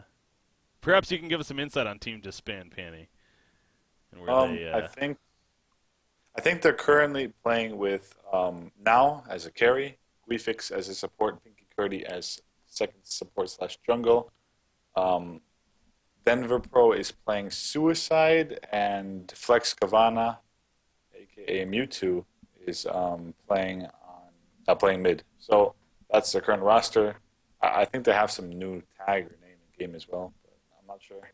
So, and they've been looking pretty good in Scrim so far, but they're one of those teams that they do have a bit of experience, not very little, but not a lot either. So I see some potential in that roster. Yeah. All right, so I actually have your list up here, Panny. Since okay. going on there. Well, okay. So talk about mine. Let's see. Well, I think I didn't do the best job of doing top 10 because for some reason I didn't think about a lot of roster changes that are going to happen. But at the same time, I think MRR, I put them as number 1. They won the last LAN. That's just how it is. It's hard for me to rank them before like a team like Cole or after a team like Cole because it's like they've never faced some teams either. I think maybe they did face Cole actually at DreamHack, but they did. But they haven't faced these teams enough for me to really rank them the best. So I just said, okay, they won the last LAN. They deserve to be number 1. As for Reason Gaming and Sync, I put them pretty evenly. I put Reason above as they won the last tournament, and I honestly think that if they choose Methera, I think it's a very good fit for the team. Like Znui said, he might need some time to adjust to the role and to the team itself.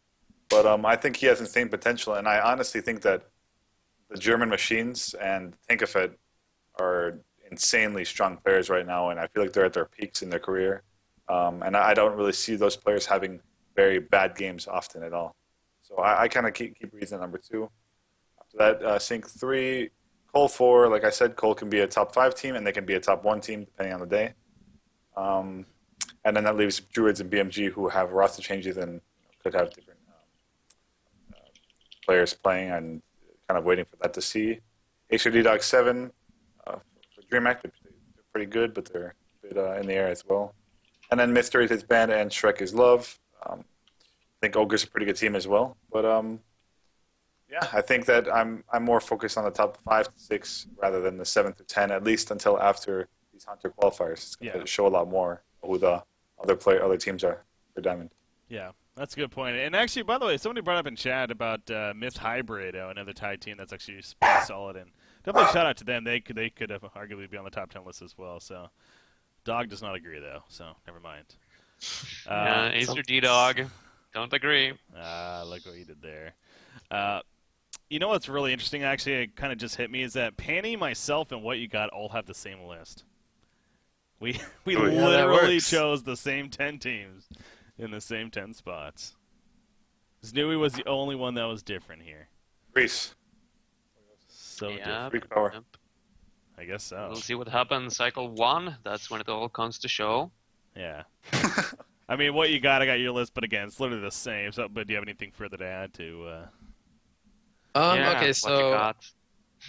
yeah, it is the same as we said, but I did mine based off of what's happened recently, and I think it's also subject to change based on the roster changes within the teams. So, that'll play a big part in the future. But yeah, I put MRR at the top because they won the most recent LAN. Reason's been looking really, really strong lately, and Sync's right there with them as well as ourselves. Druids and BMG, they're still really solid teams. We're a little unsure with their new additions, how strong they're going to be. And then D-Dog, they had a really good showing, or they had a decent showing. I mean, they showed promise at DreamHack. They did get kicked out as one of the first two teams, but they did look fairly solid. And then we have Mystery Gang, Disbanded, and Trick is Love at a little bit more of the bottom. So, yeah.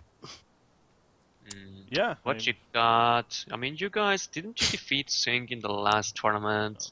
Are you still rating yourself lower than them? Why?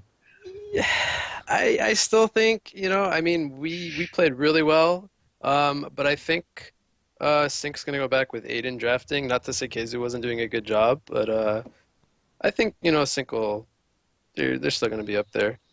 I mean, again, there's going to be roster changes. Who knows?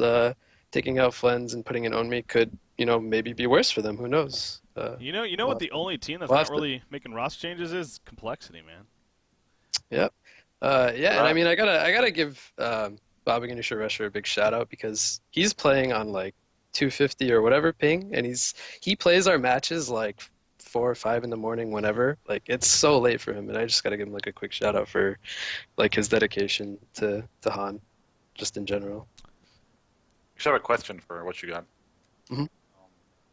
Do you think that this is going to affect you guys at all, having him in a different location in terms of like being able to scrim? Like, is it going to be more difficult to be able to scrim and kind of practice as a team now because you have players in 3 different continents? Maybe to a small degree, but I mean, we're always talking with him, and as long as we just tell him ahead of time that we're setting something up, he's always ready to be there for us, which is great.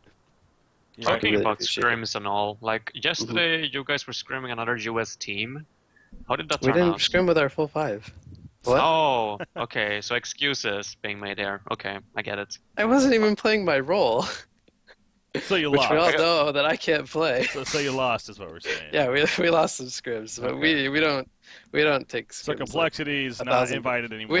They're disbanded. We don't take scrims 1,000% serious, but yeah, we did lose some scrims. And also, now that Fuzzy is done with high school, does that mean you guys are That's actually so going to weird. scrim EU teams? Oh, we're definitely more available How many time? with him being home for the summer, as well as I don't know what his schedule will be like once he starts up school again for college, but there's definitely the possibility that we will be more available at least to scrim. So yeah, should be able to. Awesome. Should be. Nice. Where's it Should going? be. Where is it going to school? Does he know yet? I'm not actually 100% sure. Oh, come on. He's your teammates. Now you're going to check Facebook. I can ask him. I can get the answer for Yeah, you guys. whatever. All right, well, that's Where are you cool. going? That is Let's really see what else interesting. you I think Don't he's ask. told me, but I forgot what the name is. Complexity, the only team that really is not going through roster changes, though, or some kind of roster Geographical pains. changes. I We get were I'm cl- we kind were close, of are, but- yeah. I guess with Baba We were Ganoush, close yeah. to, but it's working great out. for us that we're able to keep the 5. Baba together. Ganoush is dedicated because he's also in the balance chat, and I see him in there and talking quite a bit. So he's definitely here to stay. It seems like so. That's good news. Hopefully that will continues to work out. Still not as high latency as what Slick's had to deal with. Just say that. Yep. And then we got Oscar with his 200 self. Yeah, what's the deal with that, by the way? He changed his name to Oscar. I Weird. don't know. He likes changing his name, but he was doing it with like the tildes at the end, and I told him it looked stupid, so he put it in the beginning, and I don't know. I guess he likes it now. All right. Yeah. All right, we need to start There's a- wrapping up here. Unless Panny, what was that? I was gonna say if you wanted to add anything to your top 10, it's the same as ours. Nice. I mean, you guys covered it very, very well. Like I said, the only shout out that I gave was to Myth Hybrid Because they would deserve it, but again, it's hard for us to really see what's going on. Now, actually, we do have some plans for that as well. Not only more coverage, obviously, with Hunter Season 4 and 4 days a week and everything, but looking at setting up something to where possibly getting some other casters to cover some Southeast Asian tournaments on Honcast live. Now, as far as time go, it won't be necessarily the greatest times for the European North American crowd still, but if anything, we'll have it on VOD for later on to watch and whatnot. So, trying to get that all organized and set up. It won't be me casting it because I'm not going to do that, but it's somebody that's going to be casting it very, very possibly, and we'll get that set up. And so, yeah, hopefully a better idea of what to expect from those, or more information on them even. Southeast Asia, Thailand, and whatnot. So. But yeah, I think we are good to start wrapping up here. Definitely got a lot out of this podcast as expected. Running closer to 2 hours here, so definitely good to start wrapping up. Want to, as usual, start throwing it around now and get any shout-outs, any final words that you guys got before we send it off here. Snooey, we'll start with you. What do you got? Shout out to Hunter Season 4, Game Hoon. Shout out to my awesome shirt that I got from DreamHack Summer. Eat, sleep, and hoon. I wear it every day. No, I don't. That's a lie. But figured it would be a good opportunity to do it here. Shout out to... what do we want to shout out to? Shout out to the chat for tuning in and entertaining us with some very interesting questions. That will do. Panny? What are your shout outs? Shout outs. Okay, shout out to, let's see, Sync, of course, brothers. Own Me, well, now he's part of Sync, or the, whatever, okay, they don't even have a name. Shout out to those guys. Shout out to Macera, Tankafet, all of Reason as well, actually. Shout out to roster changes. Shout out to Complexity playing with 600 ping total now. Shout out to people watching Han right now, and Hunter Season 4 is getting really close to there, so just tune in, guys, and I'm actually really excited to see what the final roster changes are going to be. And go play Plinko. Oh, that as well. Not rigged. What you got? Okay, shout out to U3. Shout out to Hunter Season 4 around the corner. Shout out to the chat. You guys are always awesome. Shout out to Complexity and shout out to Beef. Shout out to Nick, Bryce, Diglett, and anybody else that I'm forgetting. Is Diglett still around? Like, do you guys still hang out with him? I don't know. Shots. Is that just a mandatory He was in shout-out? chat at the very beginning. I don't know what he's up to now, but yeah, I think he's been playing HOTS as of recently. Oh, God. Yeah. Oh, damn, what a man. Dota 2, I understand. But... Hey, you should go play HOTS with me. All right, that good? That's good. Yeah, it's good enough. All right. Speaking of Dota 2, actually, shout out to, I know no one from them. Well, Beef is, so the Dota 2 Complexity team in Seattle. Did I say shout out to my teammates? My own teammates, obviously. Yeah. No, you didn't. I forgot. I can't forget them. You said Complexity, I think so. Okay. Kind of covers organization, the team, everything. Yeah. Here we go. Okay, I have another shout out. One to Mojang and one to Kino Reeves. She kind of forced me. But yeah, that's it. Shout out to my mother as well. Okay, let's wrap this up. Shout out to you guys tuning in, and that is officially going to do it. So we'll have this up here later on today probably. If you missed any of it, it will be on Twitch as always right after we end here. So feel free to check it out. But again, check out Haunter Season 4, guys. All the information's out there. Paragon, sign up for Haunter Season 4 if you haven't yet.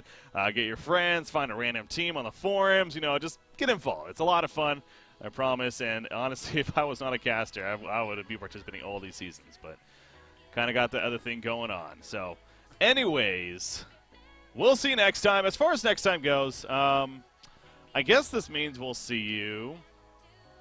The qualifier starts. That's August 1st. So, yeah, about a week from now. So not this Saturday, of course, but the following Saturday. So we are going to be on a little bit of a break here. Something I have been doing here on Honcast is actually rebroadcasting a lot of older matches. I think I'm going to be a little bit more frequent with that, even as possible. Other ideas coming up here. So definitely expect some of that as well. So just because live coverage won't necessarily be happening doesn't mean nothing will be happening. But anyways, guys, until next time, officially August 1st, the qualifiers kick off. We'll see you then. Have a good night. Until then.